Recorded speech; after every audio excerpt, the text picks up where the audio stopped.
Inside this box is a new Tesla screen with an HDMI output. This screen is going to allow me to record my Tesla screen for future drive videos and anything else Tesla related. This screen has been customized to hook up to an external device for screen capture. Now, ever since these things started popping up in other beta testers' YouTube channels, I've been having people tell me to pick one of these things up because they do make the experience a lot better. But I've held off because the timing just wasn't right. But in 2023 it is, and here's why. 3 years ago when I started this channel, I was doing something called Rate These Drive Challenges. If you've been around back then, you know what I'm talking about. They essentially built my channel. We grew the channel to over 10,000 subscribers in the first year, and we had a ton of fun. But when I didn't get into the full soft drive beta program in the beginning, that really put a stop to all those drives. The attention just went elsewhere, which is understandable. And on top of my channel being hacked this year and losing over half my subscribers, I've had to really focus on what I was doing well at, which is product reviews and tips and educational videos. But now that 2023 is here, I am so excited to get back into drives again, which is what built this channel, where my heart really is. And I thought, why not make it the best as possible? So here's what I want to do today. Let's get this thing unboxed. Let me show you around it a little bit. I'm gonna install it in the car, but I won't show you the install. And then I want you guys to give me your opinion on the best positioning for this and the most enjoyable experience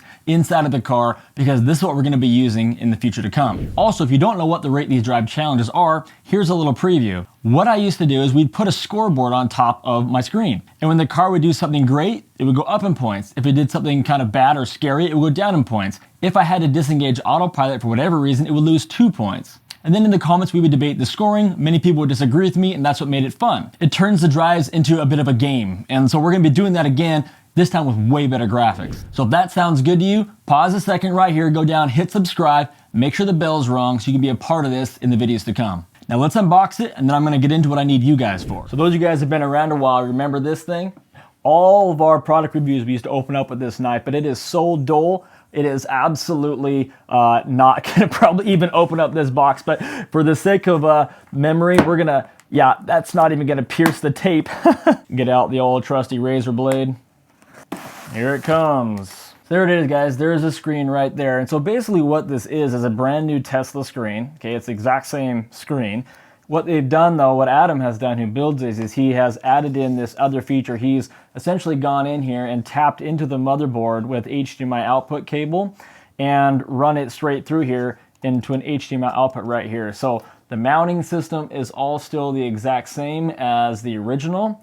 So, well, because this is a, new one. All the connectors in there are all the same. So here's what's needed for this whole setup. Obviously, you need the screen. From there, you're gonna plug it into an HDMI cable. So you need an HDMI to HDMI cable. So you plug that in on the other end there. Now, you can't just connect this directly to something because it's got to convert it into video. So what you have to do is you plug it into a dongle. So you get these devices like this, like a little dongle that says, video capture HDMI. You can find it on, Amazon. And then from there, you got to plug it into an Android device. So then you get an Android device here, and I bought this on Amazon for this as well. So then what you have is this. So you have the Tesla screen, you have a cord, a dongle, and an Android device that you can just screen record and screen captures on. And the app I'm running this on is something called USB Camera Pro. So I'm gonna go get this installed in the car real quick, and then I'll bring you guys back and I'll show what it looks like, and we'll have some fun with it. All right, so I just got the new screen on here. You can see I've got it on my pivot mount here,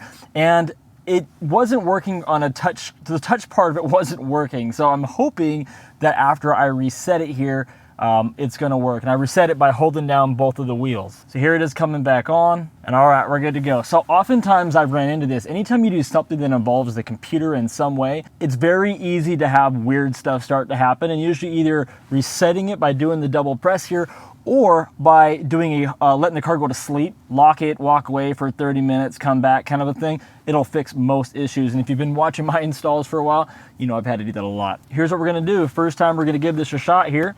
I'm gonna take this end and plug it into that side of the screen, where I'll probably just leave it from now on. And then on this end, I'm gonna plug it in right here. And I wanna see what just happens just natively without me turning on anything, to see if anything does pop up right away. Let me just open it up here. Okay, allow USB camera to access capture. Okay, wow, that was easy. Just like that. See that? My screen is now on there. I assume it's going to be quite responsive. So if we take it here, move it around, yep, absolutely responsive. So that's gonna be really great, being able to pull exactly all the text and everything straight into the videos. Okay, here's the part where I need your help. There's a lot of creative ways to put this information on the screen. Some really simple, some more complex. There's a bunch of different options down here, and if you wouldn't mind, go down below in the comments to tell me which one's your favorite. This first option here is obviously very basic. It's just a matter of covering up the screen with the overlay and pretty much letting it go at that. The second option is basically the same as the first, just making the screen a lot bigger, making it a little easier for you to view. And this next one is more of my favorite type of look, where you're actually taking a little bit of creativity, making it a lot bigger, and then kind of making it a little bit transparent. This next one's a little more simple. It's just a matter of using a lot more of the real estate of the car and doing more of a drawing mask filter on it to kind of take up most of the cab. Now this next option is basically takes what we've been doing in the last two options and expands it over the whole bottom of the screen, still showing the top of the screen and the steering wheel. I tend to prefer these methods because you get to see a much bigger version of the screen and it kind of makes it feel a little 3D. And then the last option is doing the same thing as the last one, just basically in dark mode, making things pop a lot more. And of course, this one does not line up with the drive. This was taken at a different time. And with any of these views, we can add pop-ups like in the top left corner for the speed, or you can take the whole top bar and put it up there, which I think also looks pretty cool. So let me know down below in the comments what you guys like, what you would like watching, what you would find entertaining and different. I don't want to do the same thing everyone else is doing, so what one looks the best to you guys? What do you enjoy the most? Put it down in the comments below. But this does add an extra step, and there is some coordination involved. You got to start the GoPro, I got to start my H6 voice recorder, as well as start the screen recording. And then in post, you have to match them all up together so they're all synced. But I feel it's all going to be worth it. So if you're not already subscribed to the channel, make sure you subscribe and get ready for 2023. It's going to be a great year.